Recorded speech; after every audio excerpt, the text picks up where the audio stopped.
Dan saudara, di mana ada informasi selanjutnya, sejak bulan Maret lebih dari 50 warga di 8 kampung di distrik Nipsan, Yahukimo, Papua Pegunungan meninggal karena sejumlah penyakit. Tindakan pengobatan sudah dilakukan, namun terkendala kondisi geografis yang sulit dijangkau. Sejak bulan Maret, sebanyak 53 warga distrik Nipsan, Kabupaten Yahukimo, Papua Pegunungan, dilaporkan meninggal dunia. Warga diketahui terserang sejumlah penyakit seperti radang paru-paru, infeksi saluran pernapasan atas atau ISPA, dan juga diare. Pemerintah kabupaten menerjunkan tim kesehatan dan obat-obatan untuk menangani warga yang mengalami gejala yang sama. Pasien tersebar di 8 kampung di distrik Nipsan dan dari usia yang bervariasi. Penanganan terkendala kondisi geografis yang sulit dijangkau. Warga yang kesulitan datang ke puskesmas dikirimkan obat. Tim kesehatan juga melatih kader puskesmas untuk memberikan pertolongan pertama kepada pasien. Dari hasil pemantauan dan pendataan tim medis di distrik Nipsan, keterbatasan tenaga medis dan tidak tersedianya obat-obatan di puskesmas menyebabkan warga yang sakit tidak segera tertangani hingga akhirnya meninggal dunia.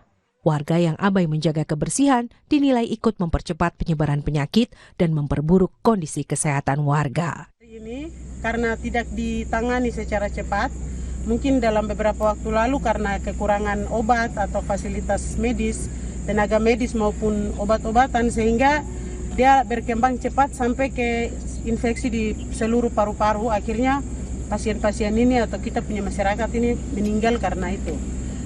Kemudian setelah saya naik kemarin,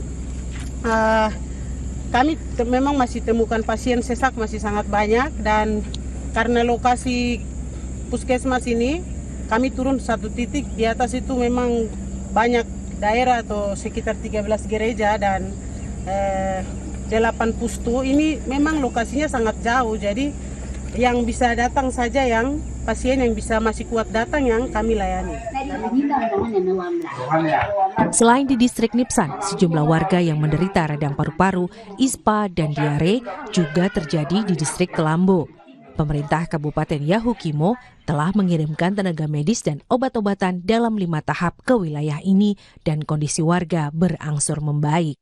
Saat ini, pemerintah Yahukimo fokus menangani warga yang sakit di distrik Nipsan. Fendi Rakmeni, Kompas TV, Yahukimo, Papua Pegunungan. Kita ke informasi lain, saudara, diduga dianiaya senior saat ikuti pendidikan dasar organisasi mahasiswa pencinta alam. Seorang mahasiswa Fakultas Ekonomi dan Bisnis Universitas Lampung, Pratama Wijaya Kusuma, tewas.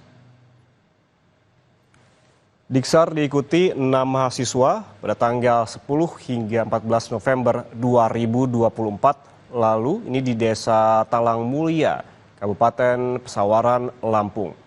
Korban diduga mengalami kekerasan fisik di bagian perut dan juga dada. Pasca dirawat intensif di RSUD Abdul Muluk, Bandar Lampung, korban meninggal dunia pada 28 April 2025. Salah satu peserta, Muhammad Arnando Alvaris, juga mengalami kekerasan fisik hingga gendang telinganya pecah. Ia bilang diminta tutup mulut oleh pihak kampus. Oh, itu pas diksar deh Mas ya? Iya, waktu saya lapor ke dekanat, bukannya dapat keadilan, tapi saya malah disuruh tutup mulut.